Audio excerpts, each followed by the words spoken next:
Бишкектеги Көркөм сүрөт музейиндеги бул жылаңачтангандар боюнча жалпы эле иш-чаранын уюштуруучуларына жана колдоочуларына карата кыргыз коомчулугунда сын пикирлер туш тараптан айтылып баштаган. Ошол эле кезде экс-президент Роза Отунбаева жылаңачтарга каршы турган тараптарды сындап чыкты. Слушайте, идет урбанизация, процесс урбанизации. Айдан аптан көп келди шаарга. Болот. Мына азыр шаардын баары жарым ай болду. Мы не можем к вашему уровню идти назад. Извините, мы с вами рассыпемся на сельских, городских, на мырков и на еще кого-то и так далее, и так далее. Болбойт ошондой. Айлыктар, кичине ойлонгула, кичине мындай бир өзүңөрдүн маданиятыңарды да көтөргүлө. Болбойт. Современное искусство деген бар бүгүн. Ошол жерде Роза Отунбаеванын жүргөнү жана ошол көргөзмөнү, аялдарды жылаңачтоо көргөзмөсүн колдогондугу өтө бул шермендечилик.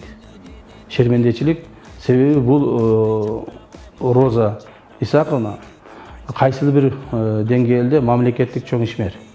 Мамлекеттик чоң ишмерлердин катарына жүргөн киши.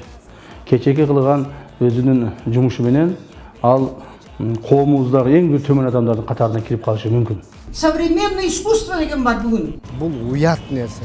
Уят деген менен искусствонун ортосунда айрыма асман менен жердей. Мына биз дагы илимдүү, билимдүү болуп түшүнөбүз аны.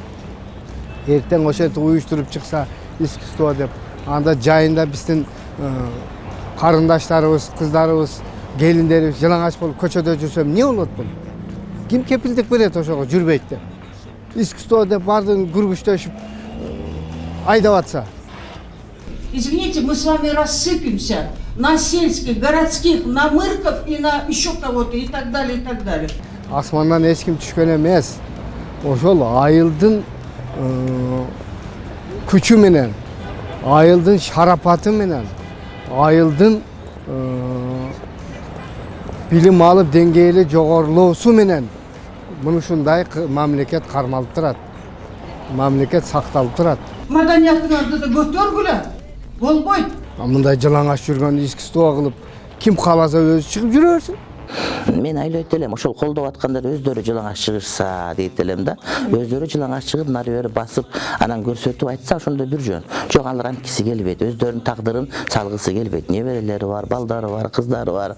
Анткиси келбейт, анан башка бетаныш бирөөнү алып келип туруп, бирок элди бузган. Анткени булар эл менен иши жок. Биз аман болсок болду. Эл эмне болсо болсун деп, элдин тагдырын туңгуйукка түртүп аткан адамдар деп мен айтат элем. Албетте бул уятсыздык, нарксыздык, жүзү жоктук. Анан биздин элибизге болгон душмандык.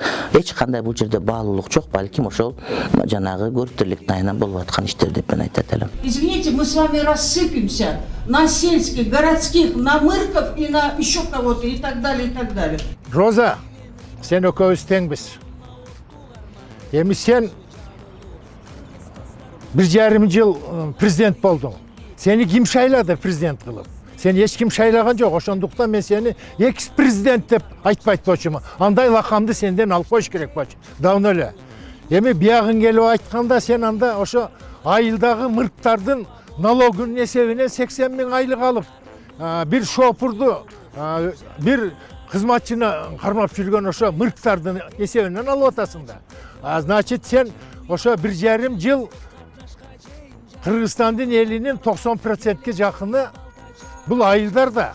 Значит, сен 90% мырктарга, сага окшогон мырка келип президент болгонбу?